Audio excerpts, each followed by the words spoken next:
Na, mes tai broliai, jeigu nežinot. Bokso arena, keista, ne? Brolis prieš brolį bokso arenai. Nu, nelabai. Bet... Čia netikra aišku bokso arena. Mes išrinkom specialiai, kad jeigu nukristum, būtų labai skaudžiai. Nes kris iš batutų ir dar trenksis į mane. Ir čia daug akmenų, kaip matot. Jeigu nugriusi, ten daug pagalių, visokių, nu ir geležiukų. Nu, tai kova bus čia labai skaudžiai. Čia Maksas Putinas, o čia aš, Eivinas Putinas. Nu tai va, gerai, pradedam kovą, sakyk. 1, 2, 3. Jie būtų nugriuvo, bet niekas dar nesusižaidė. Susižaidžiau. Žiūrėk, manis trenkia. Jis jam davė beveik per širdį. Eivinas nugriuvo. Maksas ramia vieta, jis paguldė Eiviną. Eivinas žiauriai skauda. Maksas šokinėjo. Va, koks gražuolis. Eivinas biškutis sulaužytas. Vėl jis nukrito. Maksas kaip stipras. Čia dar pasiliko. Eivinas sudaužytas. Jis nieko negali padaryti. Jis dabar netyčia Maksas paprastai nukrito. Ir jis davė Eivinui per pilvą, tai va, šokdamas trenkia. Maksai viskas gerai. Jis gyvas ir sveikas. Jis biškutį nukrito ne į tą vietą. Jie nukrito dviese. Aš nenukritau. Ai, nenukrito. Žiūrėkit. Susidūrimo. Ai, vėl jis nukrito. Negaliu tempti rankų. Jie kavoja dabar, Eivinas galvoja nugrius. Ir jis skaudžiai padarė Eivinui.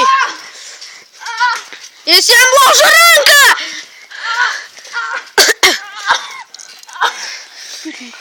Viskas. Ai, viskas, Eivinas nugriuvo. Jis nieko negali padaryti. Aišku, jam tiesiai davė į pilvą iš naujo. Makso devizas visą laiką daužyk į koją arba į pilvą. Jie tiek Eivinas nugriuvo, jam galvoja daug kur skauda jau. Ne, dabar aš nukriuvau, tai netyčia. Nu, ne tai, kad... Dabar Maksas pyktasi ir daužai. Maksui per koją, Eivinui per kojas. Ai, per pilvą dar. Dviguba jėga.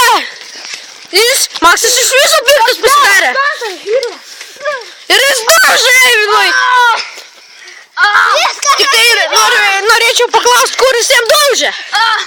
Manis daužė dviejų. Visi pasijautėm su kojom, kaip daužė. Daužė manis ranką į pilvą, tai aš tik plūžu. Maksas iš viso jau, nežinau kas. Zombis koks ta stipruolis. Nukrito netyčia ant šiknus. Bet nieko tokio, Maksas kaip...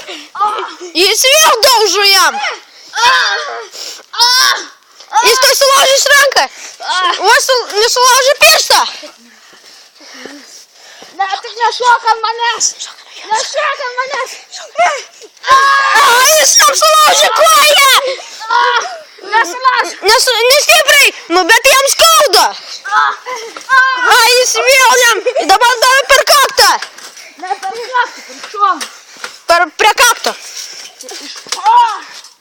Dabar jie kaip tas... Biškutį Maksas nukrito, kaip tai jis apalpo. Nu dabar jis priėmė savo galias. Tuo jis priėms ir daužt jam galvoja per koją ir Eivinas nugrūs. Stabdyk!